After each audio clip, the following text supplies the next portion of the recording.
Corona के नए variant Omicron के देश में पहले 2 मामले कर्नाटक में मिले हैं। केंद्रीय स्वास्थ्य मंत्रालय ने इसकी पुष्टि की है। ओमिक्रॉन वेरिएंट से संक्रमित 2 में से एक मरीज दक्षिण अफ्रीका का है और दूसरा भारत का। दक्षिण अफ्रीकी नागरिक की उम्र 66 साल की है और बेंगलुरु के डॉक्टर साहब की उम्र 46 साल, जो ओमिक्रॉन के दूसरे संक्रमित मरीज हैं। ओमिक्रॉन संक्रमण के साथ साथ यह मामला सरकारी लापरवाही का भी है। दोनों को वैक्सीन की दोनों डोज लग चुकी थी। 66 साल के दक्षिण अफ्रीकी नागरिक 20 नवंबर को बेंगलुरु आए थे नेगेटिव आरटीपीसीआर रिपोर्ट के साथ। बेंगलुरु एयरपोर्ट पर जांच में उनकी टेस्ट रिपोर्ट पॉजिटिव आई, लेकिन उनमें लक्षण नहीं थे। वो सेल्फ आइसोलेशन में चले गए। 1 हफ्ते बाद प्राइवेट लैब से नेगेटिव टेस्ट रिपोर्ट लेकर वो दुबई चले गए और किसी को पता भी नहीं चला। उनके 24 प्राइमरी और 240 सेकेंडरी कॉन्टैक्ट्स की रिपोर्ट नेगेटिव आई है, लेकिन बेंगलुरु के डॉक्टर साहब के 3 प्राइमरी और 2 सेकेंडरी कॉन्टैक्ट पॉजिटिव पाए गए डॉक्टर साहब के साथ। डॉक्टर साहब ठीक हो गए और अस्पताल ने उन्हें डिस्चार्ज भी कर दिया। डॉक्टर साहब का विदेश जाने का ट्रैवल हिस्ट्री नहीं है। ऐसे में यह सवाल उठता है कि क्या देश में ओमिक्रॉन से संक्रमित मरीज मौजूद थे जिनकी जानकारी नहीं थी, जिनके संपर्क में आकर डॉक्टर साहब संक्रमित हुए। कर्नाटक के स्वास्थ्य मंत्री डॉक्टर के सुधाकर के मुताबिक लोगों को घबराने की जरूरत नहीं है, बल्कि जरूरत है सोशल डिस्टेंसिंग का पालन करने की, मास्क लगाने की, यानी कोविड प्रोटोकॉल का सख्ती से पालन करने की। This mutant may be presenting mild to moderate, unlike the virulent form of the Delta virus. That should be the take that we should talk in that language, that line. Let us not complicate, let us not horrify.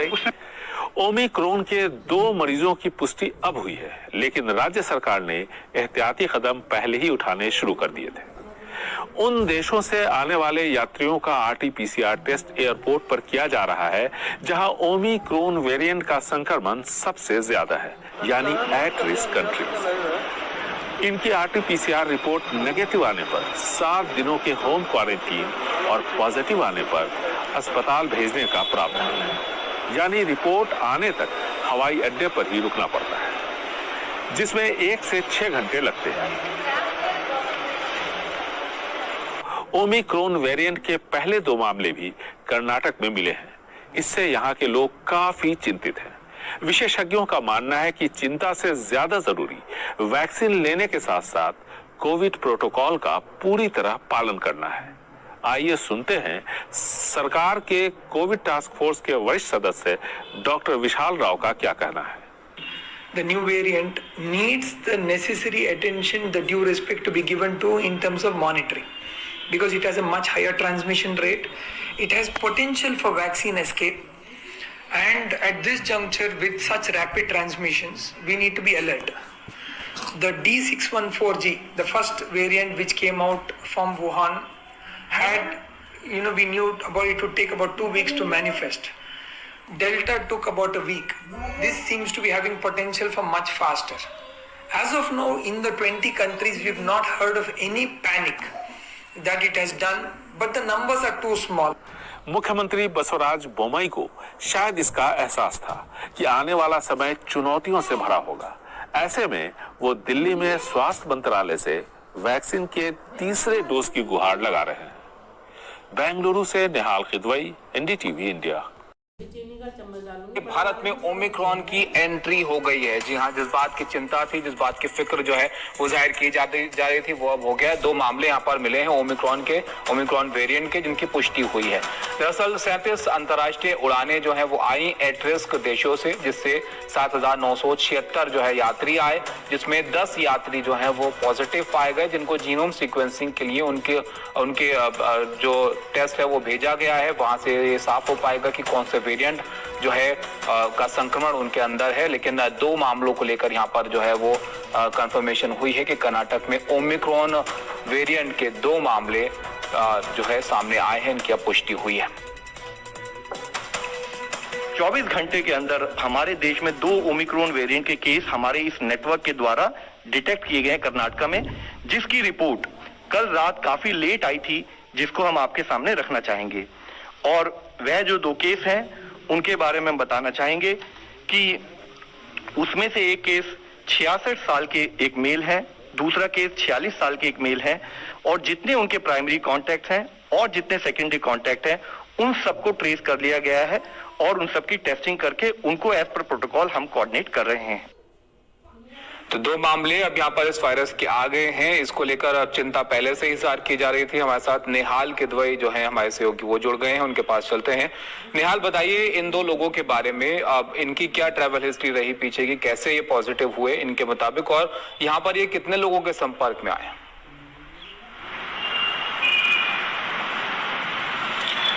देखिए, नवंबर के महीने में लगभग 95 लोग south Africa से कर्नाटक आए।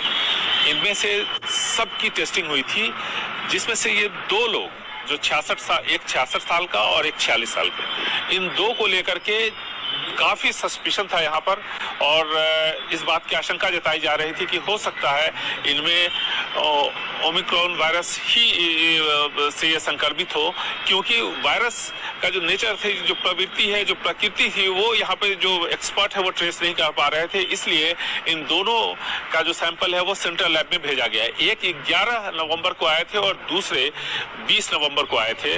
और लेकिन देखिए, यहाँ पर जो हेल्थ अथॉरिटीज हैं और साथ ही साथ दोनों साउथ अफ्रीकन नेशनल है, मैं बताना चाहूंगा, उन्हीं को लेकर के यहाँ पे चर्चा हो रही थी। और इन दोनों के बारे में जो हेल्थ अथॉरिटीज है, इनका हमेशा कॉन्ट्राडिक्टरी, विरोधाभास वाला यहाँ पर बयान आता रहा है। पहले हेल्थ सेक्रेटरी ने यह बताया हमें कि इनमें से एक को डेल्टा है, दूसरी की जो रिपोर्ट है वो साफ नहीं है, इसलिए सेंट्रल लैब भेजा गया है। बाद में हेल्थ मिनिस्टर ने यह बताया कि बहुत साफ नहीं है कि दोनों में से किसको डेल्टा है और किसको कौन सा वेरिएंट है, नतीजे साफ नहीं है, इसलिए आगे की जांच के लिए हमने दिल्ली भेजा है और अब रिपोर्ट सामने आई है। तो इस बात की आशंका पहले से जताई जा रही थी। यहाँ पर एयरपोर्ट पे भी काफी चौकसी बरती जा रही है और ये एक अच्छी बात है कि वक्त रहते यहाँ पर कार्रवाई हुई है, और जिसकी वजह से अब उम्मीद की जा रही है कि शायद ये ज्यादा लोगों को संक्रमण न फैलाओ। जो जानकारी हमें मिली है उसके मुताबिक इन दोनों के प्राइमरी और सेकेंडरी कॉन्टैक्ट जो थे उनको भी ट्रेस किया गया था बहुत पहले ही, जब ये आए थे उसके बाद ही, और उन सब की टेस्टिंग हुई थी और सब जो जानकारी हमें मिली है उसके मुताबिक वो सभी नेगेटिव थे। और इसलिए यहाँ पर ये एक अच्छी खबर है, लेकिन साथ साथ इन सब को मॉनिटर किया जा रहा है कि हो सकता है, क्योंकि अभी ये जो नया वेरिएंट है इसको लेकर के बहुत ज्यादा जानकारी नहीं है, इसलिए इन सबको ऑब्जर्वेशन में रखा गया है। शायद एक आध हफ्ता और इनको ऑब्जर्वेशन में रखा जाएगा।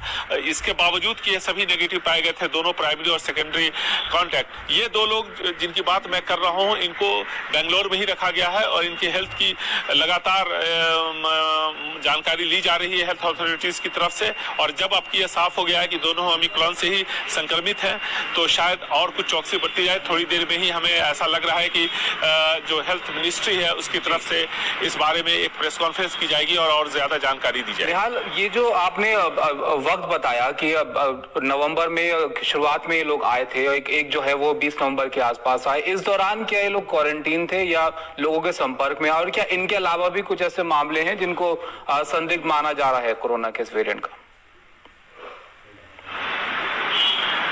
देखिए, कर्नाटक का जो कोविड टास्क फोर्स के जो बड़े डॉक्टर हैं उनमें से एक से कल हमारी मुलाकात हुई थी। वो भी हमें ये बता रहे थे कि इन दोनों को लेकर के आशंका है, लेकिन बाकी लोगों के बारे में फिलहाल ऐसी कोई जानकारी नहीं है।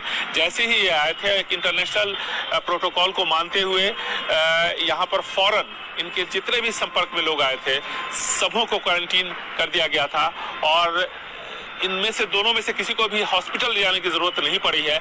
ये भी एक अच्छी बात है। आपको एक चीज और बताना चाहूंगा कि जब देश में कोरोना से जो पहली मौत हुई थी वो भी कर्नाटक से हुई थी। उसके बाद यहाँ पर काफी जो फर्स्ट वेव के दौरान काफी यहाँ चौकसी बरती गई थी, लेकिन बाद में थोड़ी ढिलाई बरती गई और फिर दूसरे वेव में जो हालात यहाँ पर खराब हुए वो सबके सामने था। इससे हेल्थ अथॉरिटीज और लोगों दोनों ने सीख ली है। इसलिए जैसे ही संदेह हुआ वैसे ही जितने लोग भी इन लोगों के संपर्क में आए थे, चाहे वो प्राइमरी कॉन्टैक्ट हो या सेकेंडरी कॉन्टैक्ट हो, सब के बारे में पता किया गया और सब की जांच की गई, जो जानकारी हमें दी गई है। जी आप हमारे साथ रहिए निहाल। परिमल भी हमारे साथ जुड़ गए हूँ, उनके पास चलते हैं। परिमल, अब जिस बात की चिंता थी, अब 2 मामले यहाँ पर जो है वो आ चुके हैं ओमिक्रॉन के। अब इसके बाद क्या कदम उठाए जा रहे हैं? और क्योंकि एट रिस्क वाले देशों से 7,976 यात्री जो है आए थे, जिसमें से 10 जो है पॉजिटिव पाए गए, क्या और भी मामले आ सकते हैं? कुछ ऐसे संदिग्ध लग रहे हैं? दोनों के बारे में कुछ एक चीजें और बतानी जरूरी है, क्योंकि वो कुछ जानकारी और मिली है। एक तो साउथ अफ्रीका का ट्रैवल हिस्ट्री है, इसमें से एक पैसेंजर का। दोनों साथ साथ नहीं है, अलग अलग है। इतनी जानकारी मिली है। दोनों अलग अलग इंडिविजुअल्स हैं जो अलग अलग जगहों से आए। एक साउथ अफ्रीका से आए, एक फुल्ली वैक्सीनेटेड भी हैं, यानी री इन्फेक्शन की बात, जिसको ब्रेक थ्रू इन्फेक्शन आमतौर पर हम कहते हैं, ब्रेक थ्रू इन्फेक्शन भी किया है ओमिक्रॉन ने। इस बात की पुष्टि हुई है।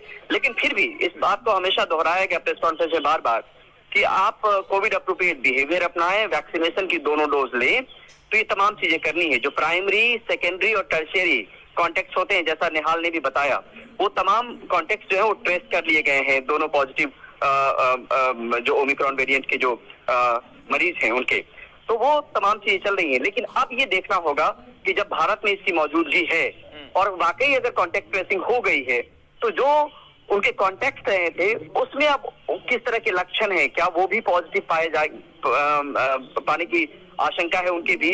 तो धीरे धीरे ये फैलाव की जो बात हमने शुरू से देखा है कि बहुत तेजी से फैलता है।